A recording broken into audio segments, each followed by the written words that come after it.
Donc on a commencé par essayer de construire 2 caisses à savon pour aller participer à une course. Donc on est monté en Gironde et on est allé aussi en Dordogne voir comment ça s'organisait. Puis on s'est lancé il y a 3 ans, puisque du coup c'est la 4e année qu'on fait la course là. On a un Tchèque qui fabrique les coques et ça coûte beaucoup moins cher de lui acheter que de les faire soi-même, parce que si on le fait soi-même, il faut faire le modèle, ensuite le moule et ensuite la coque définitive, c'est-à-dire 3 fois 3 pièces quoi. Donc ça coûte trop cher, hein. Ça m'a coûté 400 € à peu près, c'est beaucoup mieux.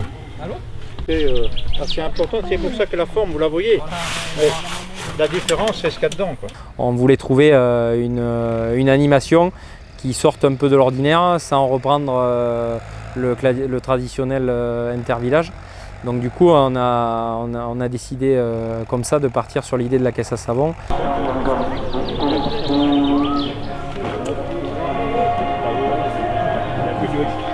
Ça scotche quand même pas mal, ce scotch. Une descente arrive en bout. Par contre là t'as bien frotté. Hein. Attends, comment ça si on demande. Là t'as bien frotté, Gara. Voilà, même tes roues. Même tes roues. C'est un peu parti d'une boutade le soir d'un repas. On a dit pourquoi on ne serait pas capable de les organiser. Et du coup, on a déposé un dossier sans être convaincu qu'il serait accepté. Et au final, on a été retenu. Et on a reçu en fait en septembre dernier 2 personnes de la fédération qui sont venues voir notre course au mois de septembre et qui nous ont un peu tuyauté sur la sécurité à avoir en plus sur le circuit. Par rapport à la vitesse des caisses et au nombre de pilotes, au public qu'on allait recevoir. Bonjour ici.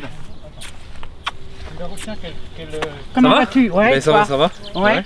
Bon, allez, on est bien en route. Ouais, on est en train de finir d'équiper le virage en bas. Voilà, je suis descendu jusqu'au virage, enfin pas jusqu'au virage parce qu'il y avait le tracteur. Je vais y aller après quand vous aurez fini. Ouais. Et puis il faut qu'on voit pour le contrôle technique tout en bas comment on va organiser. Ouais.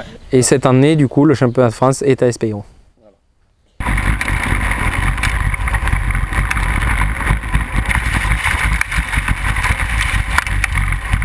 Donc la municipalité d'Espérousse a souhaité s'associer pleinement à cette manifestation puisqu'elle apporte une autorité à la commune, elle apporte aussi du lien social. Il faut savoir que la commune d'Espérousse ne compte que 90 habitants et pour organiser une telle manifestation, il faut beaucoup de bénévoles.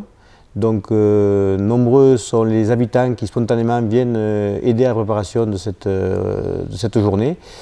Et il est vrai que ça nous apporte beaucoup de liens entre nous, puisque c'est une manifestation qui permet de se retrouver, de partager des moments ensemble et de faire vivre le village en fait.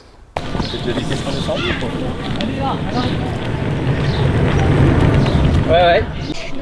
Ah bah si tu la chouilles pas, ça ira plus. Ouais, on se revoit en bas? Bah écoute, ouais. Vous faites de la compétition depuis combien de temps? C'est la 20e année. D'accord. Dans quelle catégorie? Avant en C3 puis C4 et maintenant C6 avec ma femme. En plus, c'est bien filmé là, tu vois. Et vous avez un palmarès? Moi, un petit. Ça devrait être a priori, c'est la 6e fois qu'on est champion de France et on a été champion d'Europe il y a 4 ans. Et 2 fois vice-champion d'Europe.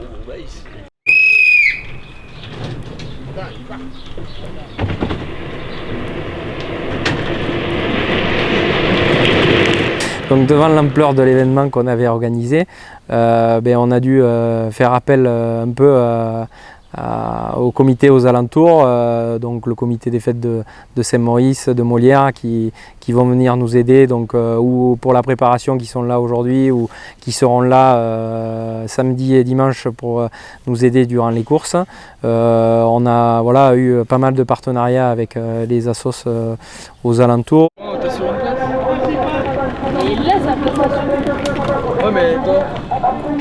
Le bob on l'a fabriqué en 2012, ouais. Mais sinon moi je fais de la caisse depuis 98. Je me suis arrêté en 2003, on a repris donc avec ma fille en 2012 en bobcar, donc pilote et copilote quoi, en fait.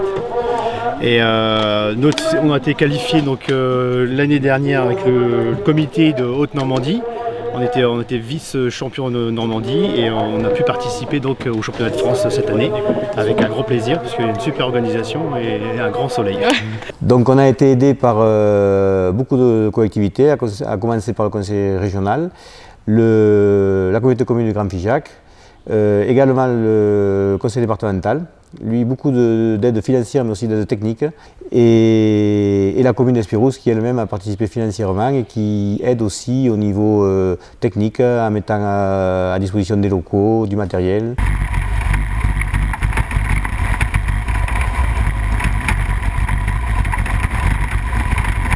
Et ben là, la troisième, on a passé parce que la deuxième, on avait percuté le ballot juste au dernier virage. Et donc on a dû réparer entre les deux. On a réussi à réparer et faire notre troisième manche. Et là, on a freiné un peu plus, mais on est passé. Donc pour nous, c'est une victoire, entre guillemets, pour notre première participation à la championnat de France. Et je pense que c'est bon. Seulement 5e sur 6.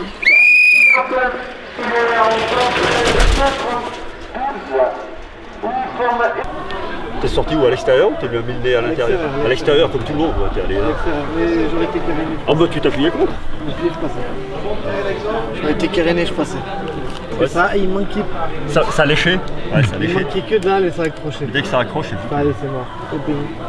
C'est vrai que dans les comités des fêtes, bon, j'en ai vu pas mal, j'ai fait mes études dans l'Aveyron et c'était souvent une génération qui reprenait le comité des fêtes. Et nous, on n'est pas du tout dans cet esprit-là parce que c'est multigénérationnel. On a sur le village et dans le comité des fêtes, ça part des plus petits qui aident à mettre la paille, la rubalise et tout ça et qui font pas mal de boulot jusqu'à des anciens aussi qui viennent filer la main dans leurs possibilités pour nous soulager pendant l'événement, quoi. On se donne à fond dans ce qu'on fait à l'instant présent et après on a les idées en fait en cours d'année quand on se revoit.